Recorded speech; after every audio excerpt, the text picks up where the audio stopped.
Hi friends, first of all ரொம்ப நன்றி நம்ம சேனலை சப்போர்ட் பண்ணுற ஒவ்வொரு நண்பர்களுக்கும். இது ஆக்சுவலாக வந்து போஸ்ட் மார்க்கெட் ரிப்போர்ட் இல்லைனா ப்ரீ மார்க்கெட் ரிப்போர்ட் நம்ம எடுத்துக்கலாம். ஸோ இன்றைக்கி மார்க்கெட் வந்து எப்படி இருந்தது அப்படின்ட்டு நம்ம பார்த்தோம் அப்படின்னா, எஸ்ஜிஎக்ஸ் நிஃப்டி ஒரு மாதிரி ஒரு 40-50 பாயிண்ட் க்ரீனில் தான் ஸ்டார்ட் ஆகும் அப்படின்ற மாதிரி இருந்தது. பட் நம்ம மார்க்கெட் அந்த அளவுலாம் ஒரு புஷ் கொடுக்கல. ஒரு 20 பாயிண்ட்ஸ் நியராக ஒரு கேப் அப்பு.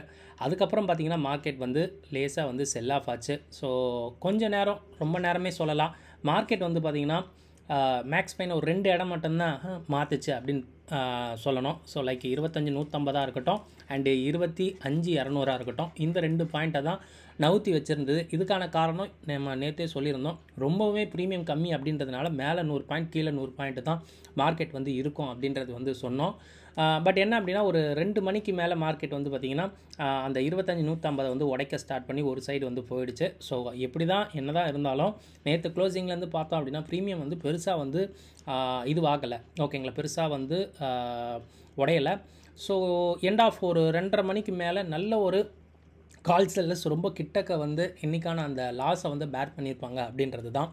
ஸோ இது கோளாறு அப்படின்ற மாதிரி நினச்சாலும் ரொம்ப அந்தளவு வந்து பார்த்திங்கன்னா மார்க்கெட் வந்து பயமுறுத்தலை அப்படின்றது தான் சொல்லுவேன். ஏன் அப்படின்னா, மார்னிங் ஒரு 11 மணிக்கெலாம் வந்து பார்த்திங்கன்னா எல்லா டிகேவும் ரொம்ப லீனியராக இருக்கவே மோஸ்ட் ஆஃப் த ப்ராஃபிட்ஸ் வந்து பார்த்திங்கன்னா அங்கேயே வந்து எடுத்துருக்கணும். ஸோ எனக்கு தெரிஞ்சு பெஸ்ட்டான ஒரு டைம் 2 மணிக்கு முன்னாடியே ஓடி வந்துடணும் அப்படின்றது தான், ஓகேங்களா.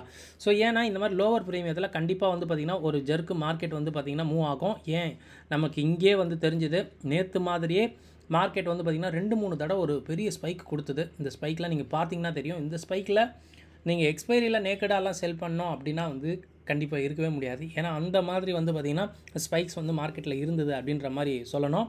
ஸோ ஒரு மாதிரி மார்க்கெட்டை வந்து பார்த்திங்கன்னா டவுன் பண்ணி முடிச்சு விட்டாங்க அப்படின்றது தான். நம்ம நேற்று வீடியோவில் சொன்ன மார்க்கெட்டில் இன்னுமே ஷார்ட்ஸ் இருக்குது, நிறையவே இருக்குது அப்படின்றது தான் எனக்கு தோணுதுங்க.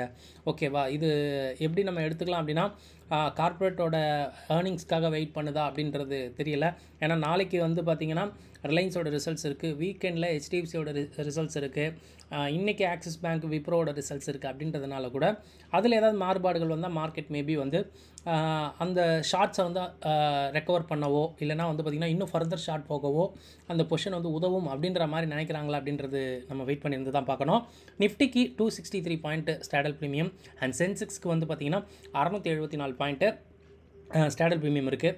ஸோ இது வந்து பார்த்திங்கன்னா மார்க்கெட்டில் எனாஃபான ஒரு ப்ரீமியம் அப்படின்றதுனால 1% கூட மார்க்கெட் வந்து நாளைக்கு ஒரு வால்டாலிட்டி கூட காட்டலாம் அப்படின்றது தாங்க. ஸோ எனக்கு தெரிஞ்சு இன்னும் வர இருக்க நாட்களில் மார்க்கெட் வந்து ஒரு மூவ் காட்டுங்க, டெஃபினட்டாக சொல்லிடலாம் அப்படின்றது தான். ஸோ இந்தியா விக்ஸு இன்னும் கீப் வந்து பார்த்திங்கன்னா லோவர் ஆகிட்டு தான் போயிட்டுருக்கு. இன்றைக்கி ஒரு மாதிரி ஃப்ளாட்டாக முடிஞ்சாலும் இன்றைக்கி எக்ஸ்பைரி கேமுக்கு ஒரு 2:30 மணிக்கு மேலே எக்ஸ்பைரி கேம் பெருசாக வந்து பார்த்திங்கன்னா நினச்ச மாதிரி இல்லை அப்படின்றது தான் சொல்லி ஆகணும். அண்ட் எண்ட் ஆஃப் இஓடியில் டெரிவேட்டிவ்ஸில் 73 ஸ்டாக் வந்து லாங் சைடும் 104 ஸ்டாக் வந்து பார்த்திங்கன்னா ஷார்ட் சைடு இருக்குது. எஸ் ஆஃப்கோர்ஸ் இன்றைக்கும் எனக்கு தெரிஞ்சு மார்க்கெட்டில் ஷார்ட்ஸ் இருக்குது அப்படின்றது தான். 25,000 நிஃப்டியில் மேபி ஷார்ட்ஸாக இருக்கலாம். ஸோ ஒன்று ரிலையன்ஸு இல்லைனா வந்து பார்த்திங்கன்னா ஹெச்டிஎஃப்சி, இதில் ஏதாவது ரிசல்ட்ஸ் நல்லா வரும்போது ஒரு செக்டார் இல்லைனா வந்து பார்த்திங்கன்னா பேங்க் நிஃப்டி மேலே போனாலும் நிஃப்டியை பிடிச்சி மேலே எடுத்துகிட்டு வந்துடலாம் அப்படின்றது தான். இல்லை நிஃப்டியில் இருக்கிற ஏதாவது ஒரு ஹெவி வெயிட்ஸ் வந்து நல்லா இருந்து மார்க்கெட்டை மேலே கூப்பிட்டு வந்தால் கண்டிப்பாக அது அதர் இண்டெக்ஸையும் மேலே கூட்டிகிட்டு வரும் அப்படின்றது தான் நான் நினைக்கிறேன். இது நடக்க வாய்ப்பு இருக்குங்க. ஒரு 2 to 3 டேஸில் நமக்கு தெரிஞ்சிடும். இன்றைக்கி நிஃப்டியோட எக்ஸ்பைரி எப்படி இருந்தது அப்படின்னா, நம்ம ஆல்ரெடி சொன்னது ரொம்ப லீனியரான டிகே தான். என்ன தான் சீம்ஸ் மார்க்கெட் வந்து பார்த்திங்கன்னா எண்ட் ஆஃப் ஒரு அரை மணி நேரத்தில் 100 பாயிண்ட் விழுந்திருந்தாலும் நமக்கு மார்க்கெட் பார்த்திங்கன்னா ப்ரீமியத்தில் பெருசாக எங்கேயுமே கொளார் கொடுக்குற மாதிரி இல்லை அப்படின்றதான் சொல்லி ஆகணும். நல்ல ஒரு டிகே. இன்ஃபேக்ட் சொல்ல போனால் ஒரு 2 மணிக்கு முன்னாடியே நம்ம வெளியெல்லாம் வந்துட்டோம் அப்படின்னா ஒரு டீசெண்டான ரிட்டர்னை நம்ம எடுத்துகிட்டு வந்திருக்கலாம். பட் ஓகே அப்படின்ற மாதிரி தான் இந்த எக்ஸ்பைரி இருந்தது. சென்செக்ஸ்க்கு வந்து பார்த்திங்கன்னா 82,400 அர்த்தம் பண்ணி வச்சுருக்கு. நியராக வந்து பார்த்திங்கன்னா ஒரு 675 பாயிண்ட்டுன்னு சொல்லும்போது 700 பாயிண்ட் ரவுண்டாக எடுத்துக்கலாம். மேலே ஒரு 700 பாயிண்ட் கீழே ஒரு 700 பாயிண்ட் கேமாக இருக்கும். இது ஆல்மோஸ்ட் வந்து ஒரு 3/4% ரேஞ்சை கவர் பண்ணுது. ஸ்கியூ என்ன சொல்லுதுன்னா, இதே 8.8 தான். நெக்ஸ்ட் ஒரு 300 பாயிண்ட் போனாலும் மேலே 400-500 பாயிண்ட் போனாலும் அதே ஸ்கியூ தான் பாயிண்ட் வச்சுருக்கு அப்படின்றதுனால ஒரு ஸ்ப்ரெட்டடாக இந்த ஸ்கியூவை வந்து பார்த்திங்கன்னா மெயின்டைன் பண்ணுது. ஆல்மோஸ்ட் வந்து 1% மார்க்கெட் நவுந்தாலும் பெருசாக வந்து மார்க்கெட்டில் பயம் இல்லை அப்படின்றது சொல்லுது. நோட் பண்ண வேண்டியது என்ன அப்படின்னா, கால் செல்லர்ஸ் இன்றைக்கி அதிகமாக வந்துட்டாங்க. நேற்று புட் செல்லர்ஸ் இருந்தாங்க, இன்றைக்கி கால் செல்லர்ஸ் வந்துட்டாங்க அப்படின்ற மாதிரி தான் நம்ம இந்த விஷயத்தை பார்க்கணும். பட் ஹெவியாக வந்துட்டாங்க அப்படின்றதும் ஒரு சொல்ல வேண்டிய விஷயந்தான். எஸ்ஜிஎக்ஸ் நிஃப்டி இது வரைக்கும் 40 பாயிண்ட் வந்து மைனஸில் இருக்குது. இதை நோட் பண்ணி பார்த்தீங்களா? ஸோ ஒன்று எஸ்ஜிஎக்ஸ் நிஃப்டி ஃப்ளாட்டாக இருந்தால் ரொம்ப ஃப்ளாட்டாக இருக்குது. இல்லை எஸ்ஜிஎக்ஸ் நிஃப்டி ட்ரெண்ட் ஆச்சு அப்படின்னா அது வந்து பார்த்திங்கன்னா த்ரூ அவுட் டே அந்த டே முடியறதுக்குள்ளே வந்து பார்த்திங்கன்னா 100 பாயிண்ட் கூட ஈஸியாக மைனஸும் போயிடுது. ப்ளஸில் இருந்தாலும் அது 70-80 பாயிண்ட் கூட ப்ளஸில் போயிடுது.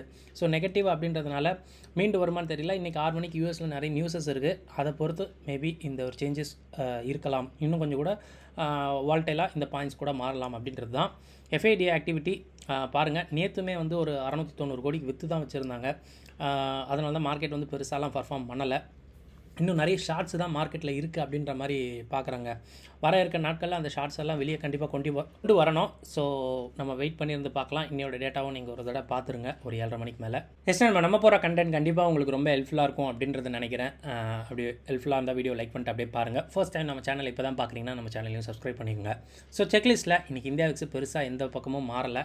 பட் டெஸ்பைட் வந்து பார்த்திங்கன்னா இன்றைக்கி மார்னிங், அதாவது ஒரு மிட் ஆஃப் டேயில் நல்ல ஒரு நெகட்டிவ்லாம் போய் கொஞ்சம் செல்லர்ஸ்க்கு கொஞ்சம் ப்ரீமியத்தை இன்னும் கொஞ்சம் ட்ராப் பண்ண வைக்க ஹெல்ப் பண்ணிச்சு. பட் பெருசாக வந்து விஷயம் இல்லை. நிஃப்டியோட ஸ்டாண்டர்ட் ஒரு 263 அண்ட் சென்செக்ஸ்க்கு ஆஸ் யூஷுவல் நம்ம சொன்னது 674 ப்ரீமியம் வச்சிருக்கு. அதுக்கேற்ற ஒரு ரேஞ்சாக வந்து மார்க்கெட் ட்ரேட் ஆகலாம். ஸ்கியூ வந்து சொன்னது தான், ஒரு ஸ்ப்ரெட்டடாக 1% வரையும் மார்க்கெட் வந்து நகரலாம், அதுக்குள்ளே ட்ரேட் ஆகலாம் அப்படின்றது வந்து எதிர்பார்க்குறேன்.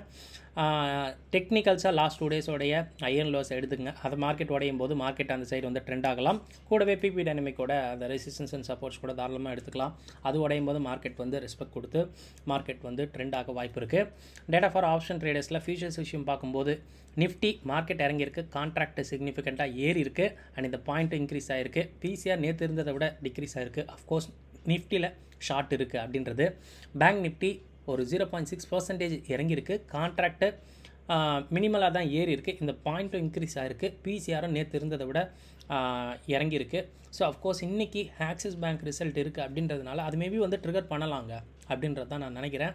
ஏன்னா பேங்க் நிஃப்டியில் ரொம்ப முக்கியமான ஒரு ஸ்டாக் அப்படின்னு சொல்லும்போது இது வந்து ட்ரெண்டை வந்து பார்த்திங்கன்னா அடுத்தடுத்த பேங்கிங் ஸ்டாக்ஸுக்கு ஒரு மாதிரி பற்ற வச்சிரும். நல்லா இருந்தது அப்படின்னா மற்ற எல்லா ஸ்டாக்ஸும் வந்து பார்த்திங்கன்னா நல்லா இருக்கிற மாதிரி ஒரு பொசிஷன் வந்து பார்த்திங்கன்னா ரிசல்ட்டுக்கு முன்னாடி பில்டப் பண்ண ஆரம்பிச்சிருவாங்க. ஓகேங்களா? ஸோ இது வந்து யூஸ்வலாக நடக்கிற விஷயம் தான். இன்றைக்கி ஆக்சிஸ் பேங்க் ரிசல்ட் வரட்டும், அப்போது ஒரு கிளியராக விஷயம் தெரியும். பட் பேங்க் நிஃப்டிலையும் இப்போ ஷார்ட் இருக்குது.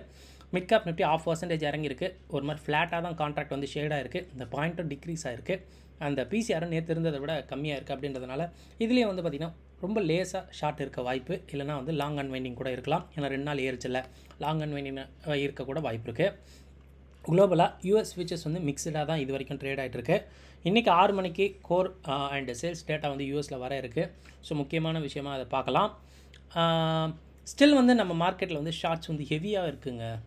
இது வந்து சொல்லி தான் ஆகணும். லாஸ்ட் வந்து பார்த்திங்கன்னா நீங்கள் கண்டினியூவாக வந்து ஒரு 10 செஷன் எடுத்தீங்க அப்படின்னா 10 செஷனுமே வந்து ஷார்ட்ஸ் தான் மார்க்கெட்டில் வந்து க்ரியேட் பண்ணப்பட்டிருக்கு அப்படின்றது தான் சொல்லணும். அதை வச்சு பேலன்ஸ் பண்ணி எக்ஸ்பைரி கேம் ஆடுறாங்க அப்படின்ற மாதிரி கூட சொல்லலாம். பெருசாக வந்து பிரேக் ஆகலை. இஃப் ஐம் கரெக்ட் அப்படின்னா 25,000 உடச்சா மேபி வந்து ஃபாஸ்ட்டாக விழலாம் அப்படின்ற மாதிரி தோணுது. பட் விழ வைப்பாங்களா அப்படின்றது வந்து கிளியராக தெரியல. நிஃப்டிக்கு வர வாரம் 25,000 கூட நல்ல ஒரு புட்டோட அடிஷன் இல்லை. மேபி நாளைக்கு வரலாம் அப்படின்றது தான். ஸோ ரிசல்ட்ஸ் வந்து கார்பரேட்டோட ரிசல்ட்ஸ் ரொம்ப முக்கியம் அப்படின்றது வந்து நம்ம புரிஞ்சுக்கணும். இன்றைக்கி ஆக்சிஸ் பேங்க் ரிசல்ட்ஸும் விப்ரோட ரிசல்ட்ஸும் வர இருக்குது நிஃப்டி கவுண்டரில். ஸோ இது வந்து கொஞ்சம் இம்பார்ட்டண்டான ரிசல்ட்ஸ் அப்படின்றதுனால மார்க்கெட்டை மேபி வந்து ஒரு சின்ன ட்ரிகர் கூட பண்ணி விடலாம். யூஎஸில் இன்றைக்கி வர நியூஸஸ்ஸு, டேரிஃப் அப்டேட்ஸு இதெல்லாம் ஃபர்தராக வந்து பார்த்திங்கன்னா மார்க்கெட்டில் ஒரு உந்து சக்தியை வந்து கொடுக்கலாம் அப்படின்றது வந்து எதிர்பார்க்கலாம். சம்மரியை பார்க்கும்போது நாளைக்கு ஒரு எக்ஸ்பெக்டட் மூவ் வந்து இருக்கலாம் அப்படின்றது தாங்க. ஓகேங்களா? ஏன் அப்படின்னா இது வந்து மார்க்கெட்டில் ப்ரீமியமும் இருக்குது அப்படின்றதுனால லாஸ்ட் ஒரு 2 to 3 டேஸாக பெருசாக மூவ் இல்லை. ஓகேங்களா? ப்ரீமியம் இல்லாதனால அடக்கி வச்சுருந்தாங்க அப்படின்ற மாதிரி சொல்லிக்கலாம். பட் நாளைக்கு வந்து பார்த்திங்கன்னா open ground for new expiry நிஃப்டிக்கு. அண்ட் வந்து பார்த்திங்கன்னா சென்செக்ஸ் கூட ஓரளவு 3% வந்து ப்ரீமியம் இருக்குது.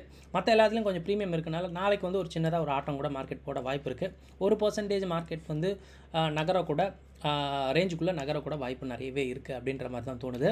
ஸோ செக் பண்ணுங்கள். இதெல்லாம் ஆல்ரெடி அவைலபிளாக இருக்க விஷயம் தாங்க. ஸோ இதை நீங்கள் உங்கள் ஓன் அனாலிசிஸ்க்கு அப்புறம் உங்கள் அட்வைசஸ் கிட்ட கேட்டு நீங்கள் உங்கள் ட்ரேட்ஸை எடுங்க. இந்த வீடியோ உங்களுக்கு ரொம்ப ஹெல்ப்ஃபுல்லாக இருக்கும்னு நினைக்கிறேன். பிடிச்சிருந்தா ஒரே ஒரு லைக் மட்டும் பண்ணிடுங்க. இந்த வீடியோ பார்த்ததுக்கு ரொம்ப நன்றி. தேங்க்யூ. ஜெய்ஹிந்த்.